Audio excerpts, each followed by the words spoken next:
감사합니다. 하나님께서 세 분 집사님의 찬양을 귀하게 받으신 줄 믿습니다. 서로 이렇게 인사를 나누실까요? 할렐루야, 하나님께 영적 예배를 드립시다. 예, 또 오랜만에 뵙는 분들이 여러 분 계셔요. 그래서 더 기쁜 마음으로 이렇게 한 번 더 인사를 하시죠. 할렐루야, 하나님께 합당한 예배를 드립시다.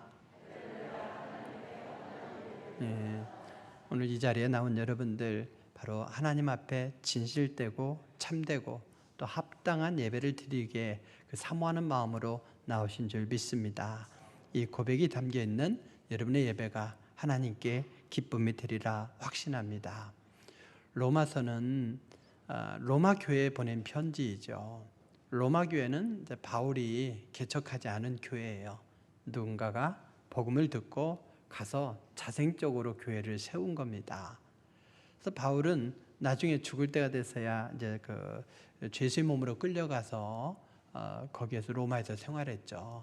그렇기 때문에 바울이 직접 세우지 않았지만 누군가가 전한 그 복음으로 인해서 세워진 이 로마에 있는 이 교회, 그 교회가 말씀으로 바르게 서길 바라면서 또 서바나, 오늘의 스페인까지 나아가서 복음을 전하고자 하는 이 비전을 가슴에 품고 로마 교회에게 편지를 보낸 겁니다. 로마서 1장부터 16장까지는 크게 두 부분으로 나뉘어져 있어요. 바울이 양육하지 않았으니까 기독교의 어떤 원리, 구원의 원리에 대해서 이론적으로 이렇게 소개를 합니다. 그래서 1장부터 11장까지가 바로 오직 의인은 믿음으로 말미암아 산다 하는 이 논리를 가지고 예수님을 믿음으로 구원받는다고 하는 이 사실을 차분하게 정리해서 로마 교회에게 알려주는 거죠. 그러면 예수님을 믿음으로 구원받은 우리가 어떻게 살아야 되겠는가 하는 이 실천적인 내용을 11장부터 16장까지의 말씀을 통해 소개하고 있습니다. 우리가 구원을 받았습니다. 구원을 받으면 즉시 하나님의 나라로 옮겨지는 게 아니죠. 이 땅에서 살아내야 됩니다. 그렇다면 구원받은 자가 이 땅에서 어떻게 살아야 될까 했을 때에 로마서 11장부터 16장을 살아내는 여러분 되시길 바랍니다. 그러면 최우선적으로, 또 우선순위라는 게 있지 않습니까? 그래서 최우선적으로 우리가 어떤 모습으로 살아야 될까라고 했을 때에 본문 말씀을 보면 그러므로 라고 시작하죠. 1장부터 11장까지를 너희가 알고 믿고 고백하면서 확신에 이르렀다면 이제 그 결론적으로 이렇게 살아라 하면서 제일 먼저 제시하는 것이 예배예요. 예배. 예수님을 믿는 백성들이 가장 기본적으로 또 최우선적으로 또 가장 중요하게 여기면서 꼭 해야 될 일이 뭐냐 했을 때에 하나님께 예배하는 삶이더라는 겁니다. 그리스도인은 예배하는 자로 살아야 됩니다. 예수 그리스도를 통한 이 구원의 진리를 알았으면 예배에 생명을 걸어야 된다, 이런 얘기입니다. 예배를 중심으로 살아가는 것, 이것이 성도의 삶입니다. 성경에 우리 믿음의 모델이 되는 아브라함이 있죠. 아브라함은 어디를 이동해요. 이주에 가게 되면은 거기서 해야 될 일들이 얼마나 많겠습니까? 그러나 이주하자마자 해야 될 일들이 많겠지만 그가 가장 먼저 했던 일은 뭐냐? 바로 예배였던 거예요. 예배. 우리 성도들 보면 일부 성도들은 이사한 지 참 오래됐는데 소식이 없어요. 아직 정리가 덜 됐다는 거예요. 사실은 어수선하지만 짐도 덜 풀었지만 제일 먼저 해야 될 건 예배라는 거예요. 불신자들은 어떻습니까? 이사 갈 때 어느 방향, 날짜부터 택하고 또 어느 방향으로 들어가야 된다 그러고 뭐 심지어는 오강단지, 옛날에 요강단지 이렇게 갖고 들어가는 예식도 있고 그러더라고요. 근데 우리들은 어디를 이주했을 때에 제일 먼저 하나님 앞에 예배를 드려야 되는 것이죠. 그게 우선이에요. 그래서 아브라함은 어디를 가나 먼저 집도 지어야 되고 짐도 풀고 정리해야 될 일들도 많고 동네 사람도 사귀어야 되겠고 하겠지만 제일 먼저 할 일은 뭐냐? 한 일은 뭐냐? 하나님 앞에 예배한 일이에요. 예배를 우선으로 진행했습니다. 반면에 예배가 중심이 되지 못한 삶을 보십시오. 세상에서는 좀 유능하다 인정을 받을지 모르겠지만 결국은 하나님 앞에서 성공하지 못한 인생이 되는 걸 보게 됩니다. 예배는 우리 삶의 중심입니다. 예배는 우리를 살리는 능력입니다. 예배는 우리의 삶의 저력이에요. 예배는 우리에게 생명을 공급해주는 어머니의 태와 같은 겁니다. 예배를 승하냐면 우리는 생명을 공급받지 못한다. 이런 마음으로 예배에 성공하는 여러분 되시길 주의 이름으로 축원드립니다. 그렇다면 우리가 드려야 될 예배는 어떤 예배냐 이거죠. 오늘 이 자리에 있는 여러분들은 어떤 마음으로 이 자리에 왔습니까? 사도 바울은 오늘 말씀에서 이렇게 얘기합니다. 너희 몸을 하나님이 기뻐하시는 거룩한 산 제물로 드리라. 이야기에 따라서 굉장히 잔혹한 이야기예요. 오늘 예배 드리는 여러분들은 여러분 자신을 산 제물로 다 드려야 된대요. 우리 말도 좀 잔혹한 말들이 많이 있잖아요. 할머니 손 두부인가요? 그러면 손으로 만든 두부다 이 말인데 외국 사람들은 손을 넣은 두부로 착각해서 어떻게 그걸 먹냐 이러기도 하는데 성경은 우리 몸 자신을 산 제물로 드리래요. 이것은 구약의 제사제도와 관련이 있죠. 구약에서 제사를 지낼 때 반드시 소나 양을 잡아서 각을 떠서 하나님 앞에 드렸어요. 반드시 거기는 희생이 있더라는 거죠. 신약시대를 사는 우리는 예수님께서 십자가에서 한 번의 피를 흘리셨기 때문에 더 이상 소나 양을 잡을 필요가 없습니다.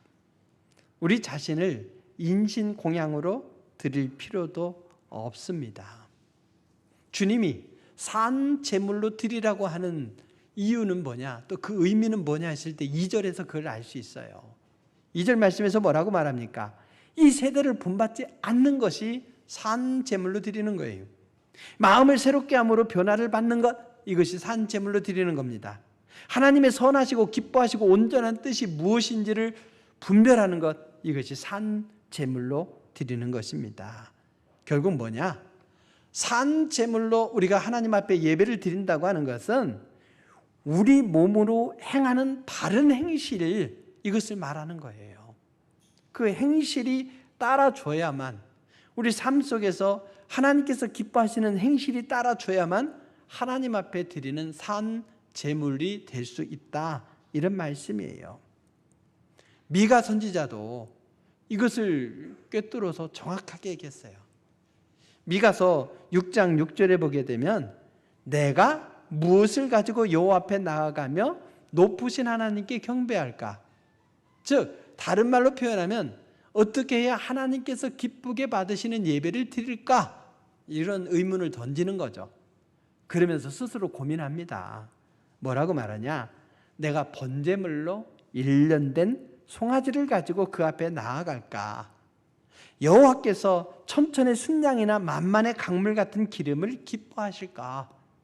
내 허물을 위하여 내 맏아들을 내 영혼의 죄로 말미암아 내 몸의 열매를 드릴까? 여러 가지 고민하지만 하나님께서 이것을 기쁘게 받으시지 않겠더라는 거죠. 그러면 뭘 드려야 되는가? 이러면서 미가는 우리들에게 이렇게 선포합니다. 사람아, 주께서 선한 것이 무엇임을 내게 보이셨나니 뭐냐?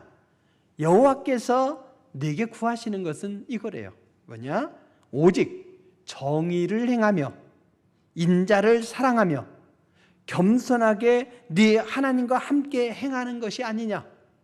세 가지를 얘기하죠. 정의를 행하는 것, 또 인자를 사랑하는 것, 주님을 사랑하는 거죠. 그러면서 건방지게 혼자 나가지 말고 겸손하게 주님과 보조를 맞춰 나가는 삶을 살아라. 삶이 따라줄 때에 하나님께서 기쁘게 받으시는 예배가 된다, 이런 말씀입니다. 하나님은 제물 헌신을 드려야 되겠지만 삶이 따라주지 않는 건 공허하다는 거죠. 너희가 하나님 앞에 제물도 드리고 헌신도 드린다고 할 때에 거기는 정의와 인자 그리고 겸손으로 하나님과 동행하는 삶이 수반이 되어야 된다 이거죠. 그런 점에서 우리에게 중요한 것은 주일의 예배를 넘어서서 평일의 예배라는 점을 알 수 있습니다.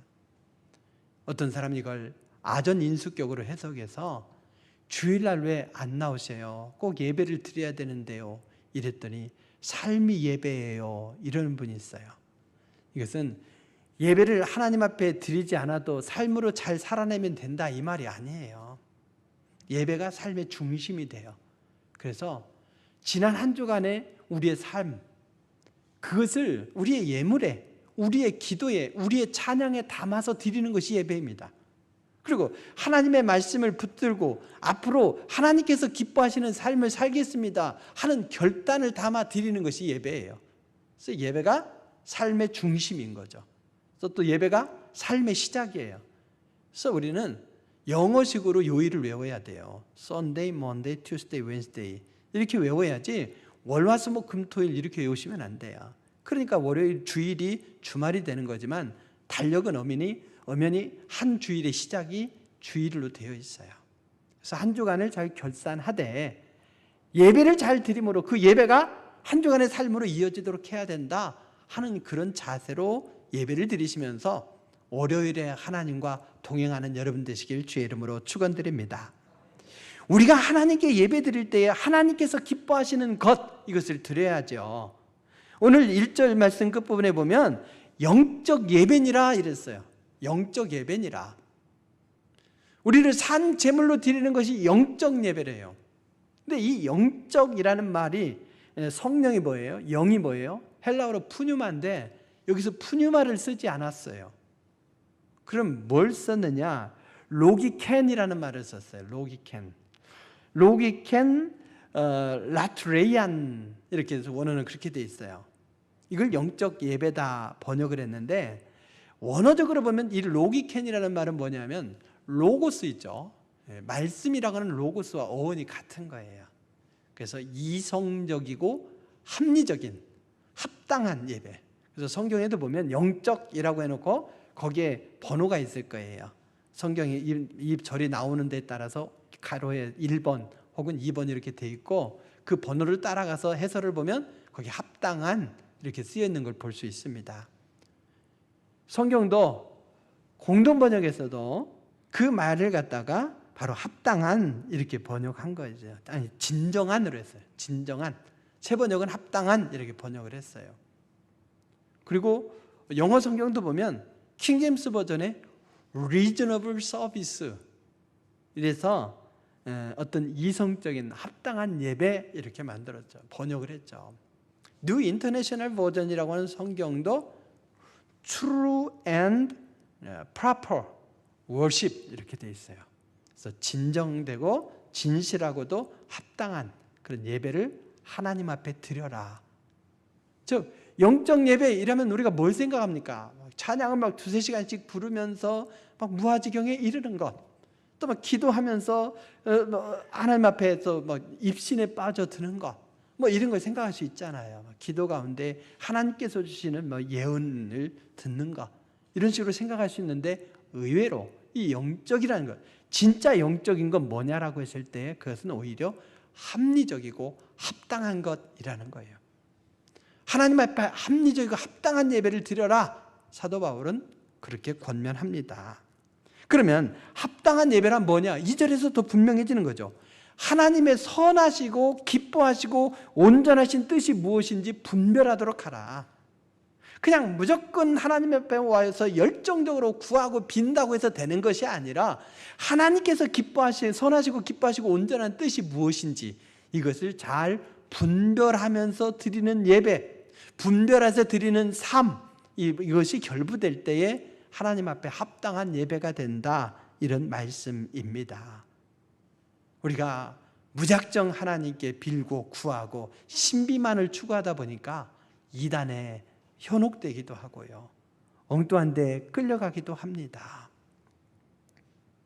참된 예배는 휘둘리지 않는, 분별하는 삶을 전제로 하는 거예요.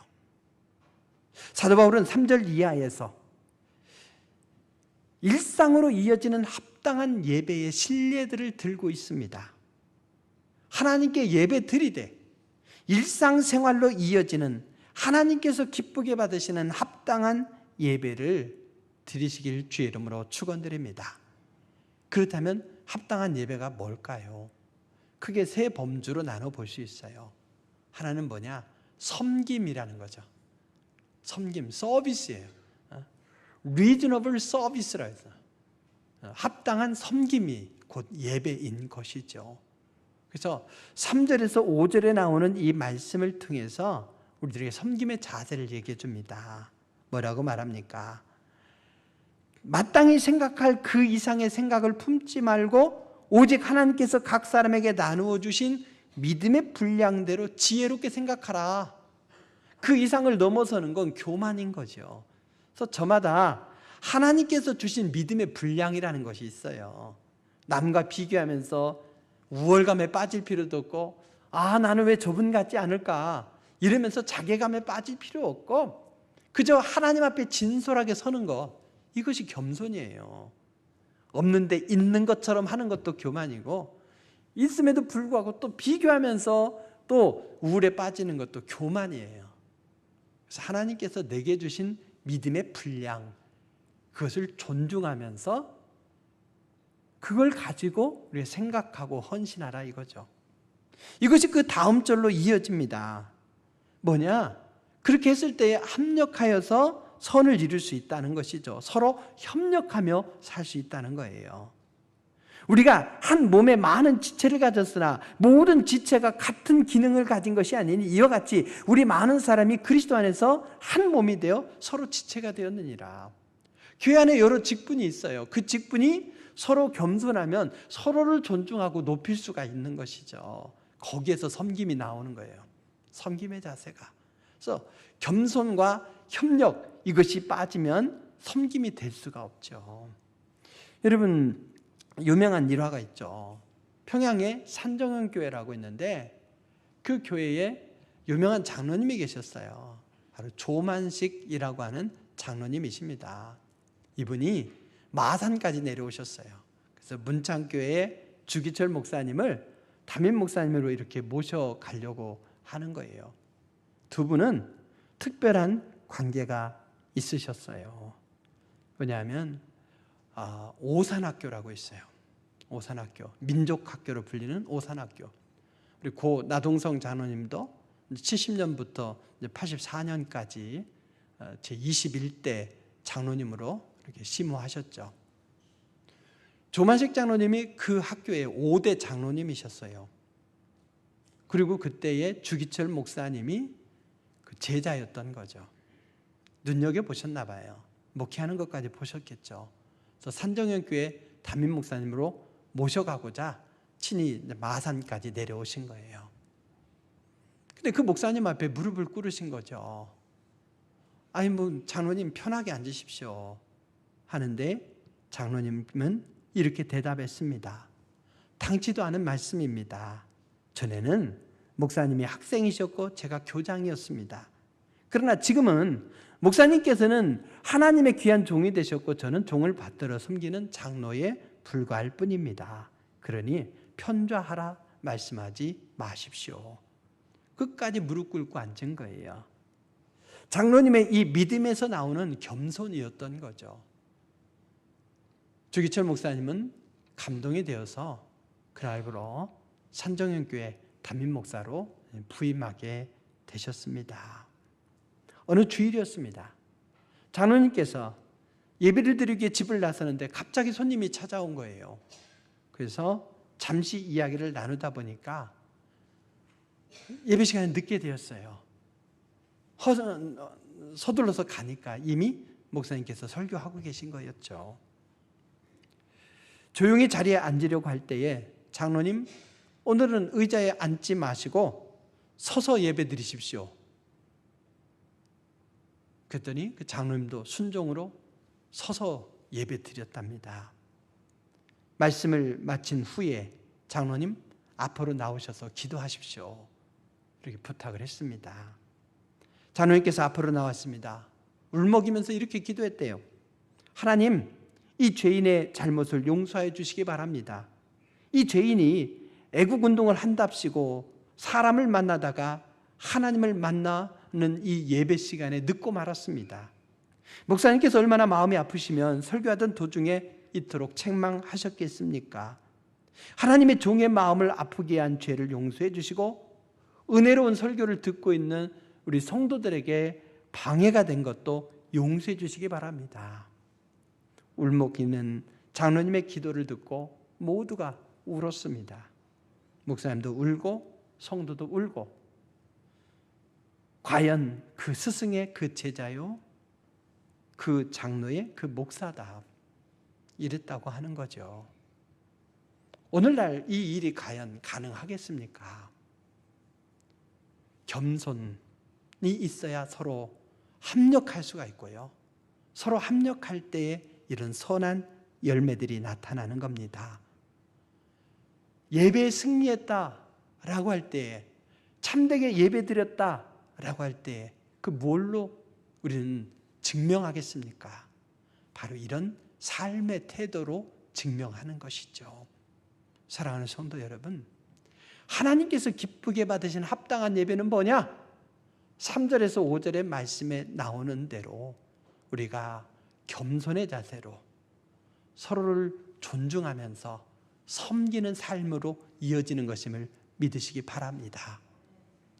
또한 하나님 앞에 우리 자신을 산 제물로 드리는 이 합당한 예배는 뭐냐라고 했을 때 6절에서 8절의 말씀을 보게 되면 하나님께서 내게 주신 은사를 적절하게 활용하면서 헌신하는 거예요. 은사를 썩히면 아니 됩니다. 오늘 이 은사를 보게 되면 예언, 또 섬기는 일, 가르치는 일, 위로하는 일, 구제하는 일, 다스리는 일, 긍휼을 베푸는 일 등이 있어요. 이것은 나에게 주신 탤런트, 재능을 넘어서서 성령께서 주시는 은사라는 거예요. 이 은사를 잘 활용해야 됩니다. 꼭 여기 나오는 7가지 은사만 있는 건 아니죠. 성경에 보면 이 외에도 다양한 은사들이 있어요. 또 은사는 딱 절대적인 숫자가 정해져 있는 것이 아닙니다. 시대와 환경을 따라서 하나님께서 특별하게 내리시는 은사들이 있습니다. 그 은사들을 따라서 헌신하되 어떻게 해요? 그것은 나로부터 나온 재능이 아니기 때문에 성령께서 특별한 목적을 위해서 우리에게 주셨기 때문에 그것을 가지고 우리는 충실한 삶을 살아내야 됩니다. 우리에게 주신 은혜대로 받은 은사가 각각 다르니 그랬어요. 틀린 게 아니에요. 경중이 따로 있는 것이 아니에요. 다를 뿐입니다. 다르게 주어진 거예요. 왜? 우리의 지체, 우리가 주님의 몸의 지체라면은 지체의 역할들은 다 다르잖아요. 누구는 손일 수 있고 누구는 발일 수 있고 누구는 입일 수도 있고 눈일 수도 있기 때문에 각각 달라요. 다른 역할들을 감당하도록 하나님께서는 적절한 은사를 주셨다는 거예요. 그래서 우리는 어떻게 해야 되는가? 섬기는 일이면 어떻게 하라고요? 섬기는 일로. 즉 섬기는 일로 끝내야지 그걸 갖고 공로를 내세우거나 누구 앞에 우쭐하거나 이래서는 안 된다는 거죠. 끝까지 섬기는 자세를 가져라. 가르치는 일이면 가르치는 일로, 즉 하나님의 말씀, 성경을 바르게 가르쳐야 된다는 것이죠. 위로하는 자는 위로하는 일로, 위로가 위로로 끝나야 된다는 거예요. 어떤 사람 보면 위로한답시고 염장을 지르는 사람이 있어요. 그래서 내가 위로하는데 당신 왜 이렇게 받아들여? 이러면 안 돼요. 내가 염장을 지른 거예요. 그래서 내가 위로하는 것이 진짜 위로인가를 잘 봐야 됩니다. 아니면 욥의 세 친구처럼 염장만 지를 수가 있거든요. 그래서 위로하는 은사도 따로 있어요. 누구는 몇 마디 안 했는데도 눈빛만 보고도 위로가 되는 경우 있고요. 누구는 100마디 했는데도 염장만 지르는 경우들이 있거든요. 그래서 은사를 따라서 위로하는 일 등등 여러 가지를 구체적인 신뢰로 얘기하고 있어요. 즉 사도 바울은 하나님께서 주신 은사로 어떻게 섬겨야 되는지 일일이 설명한 것은 그냥 경중을 따지고 비교하면서 나에게는 왜 저 은사가 없지? 나는 저 사람에게 있는 은사가 있다? 이러면서 교만하거나 위축되지 말고 각각 하나님께서 은혜대로 주신 것이니 그 은사를 소중하게 여기면서 맡은 자들에게 구할 것은 충성이라고 했으니 오로지 충성으로 헌신하라 이겁니다. 사랑하는 성도 여러분, 우리가 하나님 앞에 예배 드렸다고 한다면 그냥 예배 드리고 하나님 말씀 들었지, 은혜 받았어요, 그럼 뭘로 받았는데요? 그건 모르겠어요 이러면서 대충 예배 드린 걸로 사라지는 것이 아니라 우리에게 주신 은사를 활용하는 헌신으로 이어져야 된다는 걸 믿으시기 바랍니다. 그래서 그 헌신 속에는 교회 내의 봉사뿐 아니라 오늘 이 말씀을 보면 긍휼을 베푸는 일, 구제하는 일, 섬기는 일 다 바로 이웃들과의 관계 속에서 이루어지는 거예요. 믿는 형제 자매뿐 아니라 그 벽을 넘어서서 불신자들, 내 주변에 있는 이웃들에게까지도 하나님께서 주신 이 은사를 따라서 지혜롭게 헌신하고 섬기는 여러분 되시길 주의 이름으로 축원드립니다. 마지막으로 뭐냐? 9절에서 13절까지의 이 말씀은 우리가 덕을 세우는 삶을 이야기합니다. 덕을 지켜가는 거예요. 사랑에는 거짓이 없나니 악을 미워하고 선에 속하라. 형제를 사랑하며 서로 우애하고 존경하기를 서로 먼저 하라. 즉, 이 말씀은 뭐겠습니까? 바로 사랑의 본질을 얘기하는 거죠. 우리 사랑하는 삶을 살아내되 사랑한다고 말하면서 고문하고 사랑한다고 말하면서 스토커짓하고 이런 것이 아니라 바로 이런 진정한 거짓이 없는 꾸밈이 없는 그런 악을 미워하는 진실한 사랑으로 사랑하시길 바랍니다. 또 부지런하게 게으르지 말고 열심을 품고 주를 섬기라 이랬어요. 열심을 품는다는 말이 뭐냐? 이게 헬라어로 보면은 푸뉴마 제오라고 그래요. 열심을 품는다. 푸뉴마, 영이 여기 있어요. 영적 예배라고 할 때는 오히려 로기 켄이라고 그랬는데 여기에 열심을 품는다라고 할 때 푸뉴마가 들어있어요. 성령 혹은 영이에요. 영. 이것과 더불어서 물이 끓듯 열정적이라는 이 제오라는 말이 붙어서 푸뉴마 제오 이랬어요. 즉 우리가 주를 섬긴다고 할 때에 너무 깊이 빠져들면 안 돼, 적당히가 아니라 성령의 뜨거운 열정을 가지고 주를 섬기라는 말씀입니다. 뜨겁든지 차갑든지 하라. 라오디게아 교회가 책망을 듣지 않았습니까? 우리 열정적으로 주님을 사랑해야 돼요. 또 소망 중에 즐거워하며 환난 중에 참으며 기도에 항상 힘쓰라 그랬어요. 소망이 있어야 즐겁습니다. 기도해야 환난을 이겨냅니다. 환난이 다가오면 기도해야 됩니다. 그러면서 그 속에서 좌절하지 않고 소망을 가질 수가 있고 기쁨을 회복할 수가 있어요. 그래서 소망 중에 기뻐하는 것, 환난 중에 기도하는 것 다 연결이 되어 있습니다. 이웃과의 관계 속에서 성도들이 쓸 것을 공급하며 손 대접하기를 힘쓰라 또 이렇게 말씀했어요. 먼저 베풀라 하는 말씀이죠. 9절에서 13절에 나오는 이 덕목을 보십시오. 여러분이 생전 처음 들어봅니까? 이미 다 알고 있어요. 여기에 나오는 덕목뿐 아니라 우리는 하나님께서 주신 양심이라는 것이 있고 도덕이라는 것이 있기 때문에 이렇게 행해야 되는구나, 마땅하다, 이것은 마땅한 것을 익히 알고 있습니다. 다만 그렇게 하면 손해가 되는 것 같으니까, 그렇게 하면 번거로우니까 이러면서 그렇게 사는 것을 부담스러워하고 외면할 뿐인 것이죠. 그러나 주님은 우리들에게 덕을 세우는 이 삶까지도 살아내는 것이 예배라고 말씀하고 있어요. 왜 영화나 드라마를 보면 그리스도인들이 선한 영향력을 끼치는 모습보다도 오히려 상황 파악을 못하고 부담을 주는 존재로 그려지고 있습니까? 작가의 왜곡이겠죠. 그러나 그 이면에는 또 우리 성도들이 그렇게 보이는 모습들이 있더라는 거예요. 그래서 여러분, 우리가 작가를 원망하기에 앞서서 우리가 정말 하나님 앞에 산 제물로 드리는 합당한 예배로서 살고 있는가를 우리는 점검해야 되겠습니다. 우리가 예배자로 살 때 참된 예배자, 그에 합당한 예배자로 사는 것, 이것이 마땅하다고 주님은 말씀합니다. 우리의 몸을 산 제물로 드려야 그게 진정한 예배인 거예요. 즉 우리가 일상의 삶 속에서 하나님께서 오늘 기대하시는 대로 겸손하게 서로 협력해서 하나님과 이웃을 섬기고 하나님께서 내게 주신 은사를 소중하게 여기면서 그걸로 충성을 다해 헌신하고, 하나님께서 우리에게 제시하신 아름다운 덕목을 살아내면서 선한 영향력을 끼치는 것, 이런 삶을 살아낸 결과를 가지고 주일날 예배를 드리시기 바랍니다. 거기에서 우리가 드리는 예물도, 우리가 드리는 봉사도, 찬양도 하나님께서 기쁘게 받으시는 제물이 될 수 있죠.